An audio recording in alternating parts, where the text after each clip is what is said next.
What is going on, Multiversers? Welcome back to the channel. Welcome to the Yay or Nay series. Today we got the lovable trio of Ed, and Eddy. They are probably number one or number two most requested for this Yay or Nay series, and they're definitely highly requested for Multiversus as well. So let's give them their time to shine in their own little episode, right?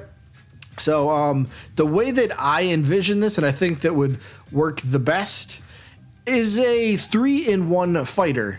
But they're gonna work like Pokemon Trainer in Smash Bros. That's the example I'm gonna give throughout the video. That's how I'm gonna kind of be referencing them. So let's start off with the first attack, shall we? And I think most of us will know where this one's coming from. But it's gonna be the swap mechanic, the change out mechanic, like Pokemon Trainer has, right? Press the attack and it automatically swaps into the next Pokemon. Well, Ed, and Eddy are gonna have the exact same idea, but we could turn this into an attack, right? So I'll get to that in just a couple seconds, I promise. So here's how it works, right?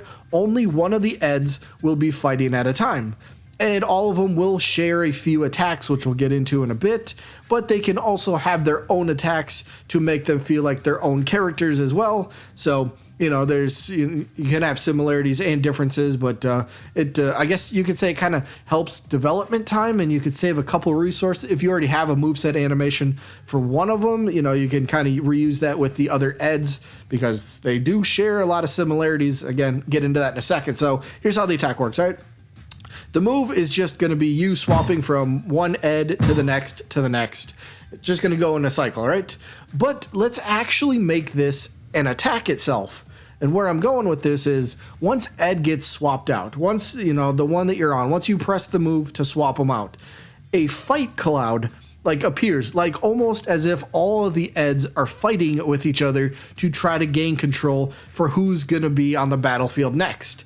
So I thought that would be like a fun little different twist for the attack instead of just swap immediately. Like the attack animation, the swap mechanic, it doesn't need to last for that long. It could just be like maybe a 1 second transformation, maybe a 2 second, because this will be an attack as well, like I said with the fight cloud. So as you're swapping and this fight cloud appears, if the opponent happens to be anywhere near that or very close to it, they can get caught in this and they will be, you know, well, they'll get pummeled and punched and kicked, you know, kind of like they were in that actual fight there. So this is an actual attack as well as swapping to the next Ed that is in line. So I figured let's go with this mechanic.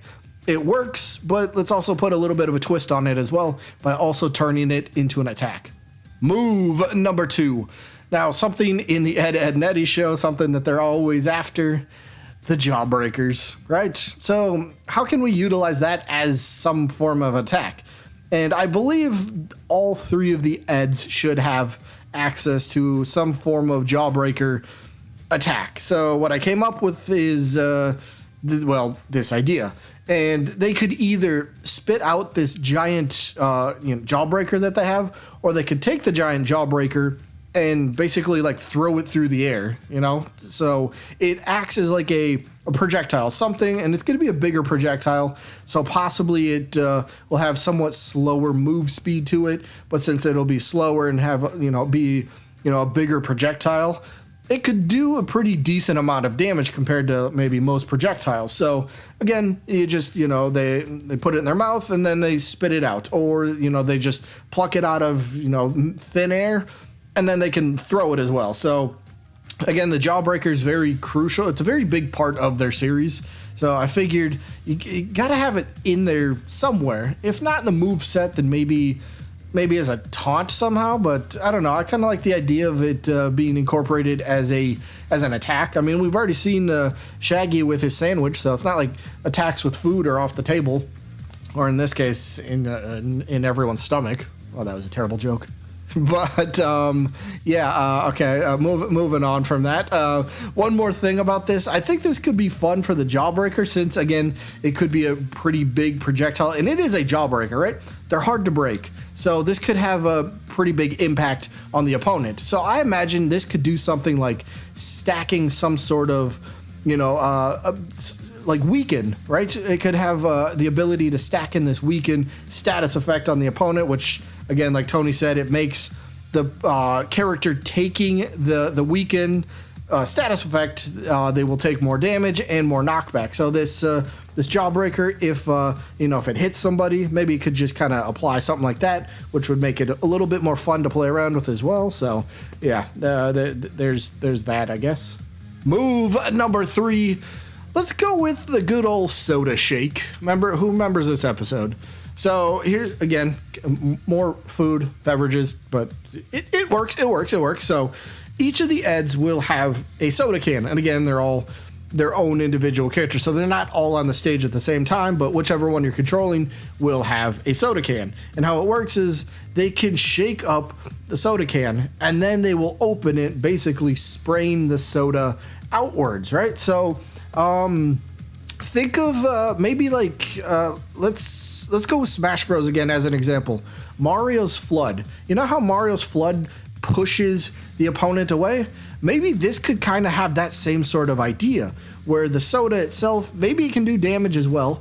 Maybe it won't be a ton of damage, but it'll be more knockback based of an attack than anything. So you shake up the soda and they pop it open and then it sprays forward and it just kind of maybe pushes the opponent, whoever gets caught in there. So this could be a pretty fun move to kind of play around with. So I don't know. Plus, if the devs wanted to add some sort of like debuff to this attack, maybe they could go with, I don't know, like maybe it doesn't make too much sense, but like a freezing effect, like it slows it slows the opponent down if they wanted to go that route. But I think just having like this be more of just a knockback attack, that could work just as is. But yeah, I don't know. I thought a soda shake attack could be kind of fun.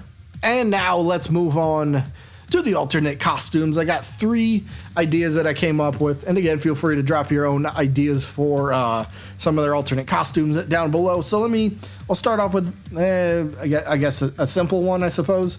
You could go with the Halloween episode where they all got their Halloween outfits going on. It's something. Again, just pick literally anything from their show that's not like their default attire. Throw that in there for as a alternate costume, and so the Halloween costumes could work. And again, they could release it around Halloween time to kind of tie in with the theme if they wanted to go that route, if Ed and Eddy happened to be a character at the time. But here's one that I thought would be a really fun one. This could be one of those legendary like deluxe kind of skins or something. What if we've got the Canker Sisters? I know they'd look a little bit different and stuff, but that's kind of like a premium costume. I could imagine something like this being put into the item shop only. This might be like an costume, cosmetic, whatever you want to call it, that only appears in the item shops, because again, it's going to be totally different. And if they wanted to, they could go get the voice actresses for the sisters here. I just thought this would be a really fun idea, so I had to include it. And then I guess one more idea that I had was the hula outfits. They got a couple of them got the hula shirts, the Hawaiian shirts or whatever. They got the lays around their neck, I think, and then he right up front, he's got the coconut bikini. So I don't know. It's just another idea you could go with. But again, feel free to add whatever your own idea for an alternate costume could be. So that's what I got for this one. And speaking of this one, that's kind of where we're going to wrap it up. So for me, I will give my thought. I do believe that as a 3-in-1 rotational fighter, sure, there's similarities and we've seen this in other games, but I do believe since Multiversus at this point doesn't have that type of character, it does add a unique factor to, Ed and Eddy that no other character would have. Unless maybe the Animaniacs come around later on and they have something similar, or the Powerpuff Girls. But just a 3-in-1 character, I think, is definitely super unique to anything else that we have on the roster. So, yeah, I'm going to give them a yay. I would give them a yay. I'd like to see them. I'm not going to say they're one of my more wanted characters, but yeah, they get a yay nonetheless. That is going to be it for this one. Please let me know what you guys got down in the comments. Yay, you want to see Ed and Eddy as a playable character or characters, and or nay, you don't want to see them. Simple idea for series, right? Either way, that is going to be it for this one. We'll be back again next Sunday, and we should have the updated stats as for who the character is. I have an idea, but I don't think people are going to like it. So I'll have to think about that some more. But we'll be back again next Sunday with the next Yay or Nay episode. Either way, that is it for this one. Hope you guys enjoyed. And I guess I'll see ya when I'm looking at you.